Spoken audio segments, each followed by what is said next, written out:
Hey, Billy from Perma Pastures Farm. If you were to buy this tree at your local nursery, it would cost you well over $100. In fact, some of the places I've looked in town, more closer to 150. Well, in this video, you're gonna learn how you can achieve this. And like I said, this thing is only 2 years old. You can achieve this and save a pile of money by learning how to do very, very simple grafting skills. It's one of those skills that a lot of people are put out by because they're afraid. We're gonna remove some of that fear today. Also, wanna remind you, coming up, April 15th, be there, be square, farm where you live. Go there, we got a link down below. Use promo code PERMA to get 10% off. Also, this is gonna be the last time this year, coming up very soon. At the end of April, beginning of May, we are teaming up with Sow the Land to do an on-site butchery class. We're gonna skin a pig, and then we're going to also scald one. Last time this year, I'm gonna be doing it, y'all. So be there, be squared. All the links for that are down below. Enjoy this video. All right, y'all, so now we're in a new place, and I'm with my man Randall from, and I can never say it right. I keep wanting to say Flowmation, but that ain't it. That's how all the people who don't live in town say it, but it's actually Flomaton. Flomaton famous. That's gonna take some doing. They got a YouTube channel and they are doing some pretty astonishing stuff. What he's doing is going to save you a lot of money, and there is no better passive way of food production than what Randall's gonna show you today, y'all. And Randall, why don't you tell him who you are and what you do, because he's an interesting dude, he and his wife. And what they do is a lot of really interesting stuff, but he's got a pretty cool background as well. Hey, I'm Randall from Flomaton Famous, and I'm a retired Navy vet, 20 years. And we moved to the country. We're doing homesteading, trying to be self-sufficient, build a network of people that are like-minded that we can barter with in case things do head south. When things head south, there you go. That we are hooked up and we know who we can bargain and trade with. Now, I'm out here teaching grafting, and I've got some M27 apple rootstock. I got a whole bucket full, and I buy this from Willamette Nurseries about $1 a piece. And if you can get $1 a piece for a whole bunch of rootstock, and you have a friend with an apple tree that does great in your area, during the winter season, take some cuttings, and you can plant an entire apple orchard for about $50. Yeah, and then you'd spend that much money on one plant that might live. Yeah, on one plant. Worse yet, it was probably a bare root that they stuck in a 5-gallon pot, and they're selling for $50. That's right. This is exactly what I've been talking about, folks. Randall's going to show you how to do it today, but it's better if you do. He's doing in class. You're doing classes in person out here, and then people get to leave with their whole setup, right? My objective of the class is to lose the fear of grafting. If I can get a person with a knife in their hands and a rootstock and a scion, and they do that motion, and they stick that in there, and then they realize it's really simple. Nope. It is really simple. It's super simple, especially, but like you said, there's this giant fear, especially for something like that. When really at the end of the day, if the cambium layers as long as the cambiums match up, the pump's gonna roll. Yep. So where do we start, brother? We start with some simple stuff, Billy. We start with a knife. We start with a roll of $5 grafting tape that you can make an entire orchard with. Some people buy the tool, and Amazon right now has this tool for like $12. That's a grafting tool, and it's handy, but he's going to show you the way to do it, that if you don't have that tool, you can do it. I've done it many times with nothing more than a pocket knife. Yep, and for Christmas, this is what I asked for. I asked for a grafting knife. I love grafting, and I do too. I think it's there's something relaxing about it, and then it's gratifying when you see the growth start coming. And I just did an interview with Larry Stevenson's. He's a southern apple collector up in Mississippi. Oh yeah. And he has all these rare varieties of apples that nobody's ever heard of that were once thought extinct and lost. And he's bringing them back. And I order a bunch of different southern cuttings from him that will grow here. And then I can plant an orchard of 20 different varieties that grow in South Alabama that people have never heard of, and get a whole array of fruit. Yeah. Rather than going and buy just the two at the commercial store that they sell. Exactly. Or if you go to any local orchards, you'll find out that they got the same, like where we were in Texas, they'll all have the same 6 varieties. Yes. Where's the fun in that? When you got people like the late great Lee Calhoun, who were basically, and he has a really good book, and it's pretty tough to find right now. We have a copy. I know Danny at Deep South has one too. It's called Old Southern Apples, where he describes, you know, after the Civil War, Sherman came through, did a massive job of tearing things up, but a lot of these old trees that were good drying apples, we all thought, for many of us thought, were extinct, but people like Lee Hack Calhoun and yeah, he and well, he was worked in close partnership with the guy you just mentioned there, wasn't he? Yeah, they were friends. Yep. Yeah, so Larry, I saw a little bit of the video, folks. Go check out the video that he did with him, and I haven't finished it because I just met him yesterday, and honestly, we hit it off great because we all speak the same language, which is, well, in this particular for one. There you go. That's right. So he's going to show us how to do this the right way.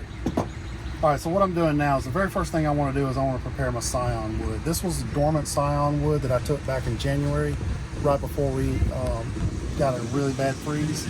I went and pulled this off, and buds are facing up, and I just start at the top, and I put a little bit of this wax tape over the top. We're going to seal it. And what this does is this prevents the scion wood from drying out while the wound is trying to bond and try to heal over. So it's going to give it a little extra help and for the graft to take. So once we got that sealed up, I got a little bit, about an inch, inch and a half that I can work with there. I'll pull out a rootstock, and all this is just a cutting of M27 that they stuck in the ground the prior year that started to root. They pull it out and then they sell it off to people who are trying to do cuttings. Do you ever make your own? I've tried making stool beds. I didn't really know what I was doing to begin with. I think this year I'm going to try. You can do it now. again. Yeah. You just lay them sideways. Is that how you're going to go about doing it, or? I really don't know how I'm going to do it. I do have a sawmill, so I'm going to have a lot of sawdust that I can pull up around and see if I can get this to propagate roots, and then next winter I can come through and pull He's a pretty resourceful guy. The next time we talk, I'm pretty sure he's going to have this all worked out and be selling his own rootstock. Or at least using it for myself. There you go. All right, so once I got my scion, the best ideal situation is you want to match up the diameters. But sometimes you get a rootstock that is much bigger or smaller than your scion would, and they just don't match. But right here, I'm getting a pretty good match. So I'm going to just go in right in here, and I'm just going to cut that off. I go and try to cut that old leaf node right out of there so that I can get some good clean wood down in here. Now this year, I don't know. I'm gonna try sticking this in the dirt and see if that'll root. So I'm gonna stick that to the side. We're gonna do an experiment later. Now I got to cut. I'm gonna use the cleft method, which is probably the easiest. If you do this one and get this to work, you'll have no problems venturing out on some of the different methods. So I just take a double beveled knife on both ends. That's why I'm not using my grafting knife, which is beveled on one end and flat on the other, because it will run. It'll ride one side, yeah. It'll come right out of the bark on the bottom side and end up cutting myself.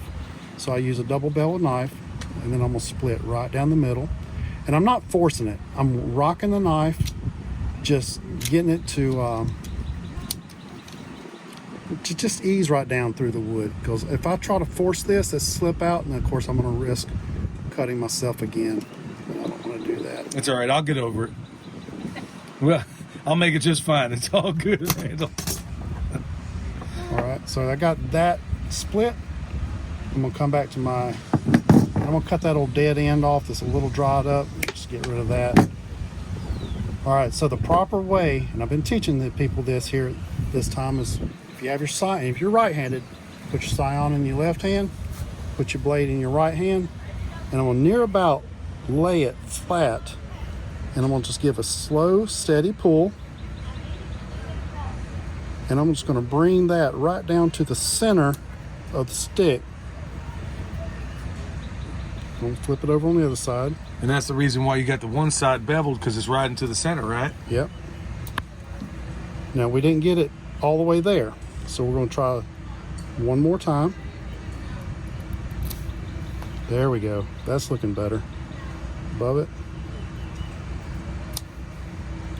So we got a nice smooth. There's no ridges. If you get ridges, go back and make one solid stroke. Just try to get that as straight as possible. That's the key. Now you've got this green layer in here. It's called the cambium. That's the only thing that you're going to worry about, is connecting the green outside edge to the green outside edge of your rootstock.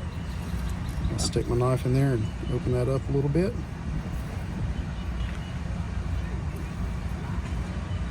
Just get that started, pull my knife out. We're going to move that right down in there. Now I'm going to tell you something that you never hear anybody else talk about, and that's a phrase called church window. When you're doing a cleft graft, you're going to have a church window at the top. Do not worry about covering that up. That's completely fine.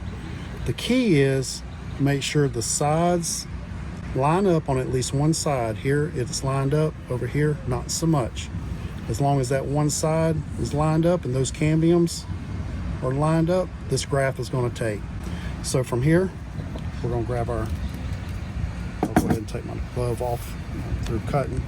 A little piece of paraffin tape, give that a stretch so it sticks to itself. Start below that wound, and then we're going to pull it and just work our way up. We're going to seal it up. We're going to lock in moisture, lock out water so that it doesn't dehydrate. Well, you're working like a shingle almost. Yeah. The way that, and then plus that tape is going to, I mean, it's quite a bind on Some there. people are concerned that the tape over the buds is going to hinder the bud. It doesn't. It'll grow right through it. It'll grow right through it, no problem. I'll take a rubber band, I cut it in half, start below that wound, stretch it, wrap it onto itself, and then we're just going to roll right up, pulling that rubber band as tight as we can so that it holds that graft union together. And in about 6 weeks, Billy, we're going to see those buds pushing. We're going to have a plant that we can plant out in our orchard. Better still, you got one also that'll be more likely to survive than a potted tree, just because of the fact that it is a bare root on this end to some extent. And it's dormant, it's waking up right now. Absolutely. So it's going to want to be more adapted to your property. Folks, this is why you want to learn these skills right now, because number one, you're going to save a pile of money at a time where your money's worth less. And too bad y'all weren't here for the conversation that happened about 30 minutes ago. You'd realize just the full extent of how quickly that sort of thing is happening. But also, like Randall said, for the cost of what it would, for 50 bucks roughly, you got an entire orchard. An entire orchard. Orchard. So there's nothing wrong with going out there supporting the nurseries and stuff like that. But if you can save yourself a pile of money, maybe you start yourself a little business on the side doing something where you could sell these to local people. Yes, absolutely. And now that I've made that graft, if I give that a couple of weeks and that starts growing, I can turn around and sell that in about 2 months from now, 30, 40 bucks. For how much are you into it then? For what, $2? $2. If not less. Yeah. Now, if I want to pot this thing up, and I'm talking about a pot with potting soil, I might have $4 or $5 into it. Still, that's not a bad turnaround for what you're getting. Not bad. Look, y'all, they are doing some fantastic stuff. He's teaching classes out here. In fact, it's so overflowed, they had to go ahead and sell more tickets. That's how much people are wanting to know this information. But in the meantime, go check out his YouTube channel, subscribe. You're going to be glad you did. They're doing some pretty awesome stuff over there, and I'm learning something from him every single time. In fact, I started watching his videos last night when I couldn't sleep because I ate too much at dinner last night. Yeah, we all met for dinner last night, and I got completely stupid on the on certain items there, and I was just full as all get out. So I was up watching some of your videos, and folks, I'm telling you, you want to check them out. They're doing fantastic, awesome stuff. Is there any other places they can find you? Farmington Famous on Facebook and YouTube. All right, y'all.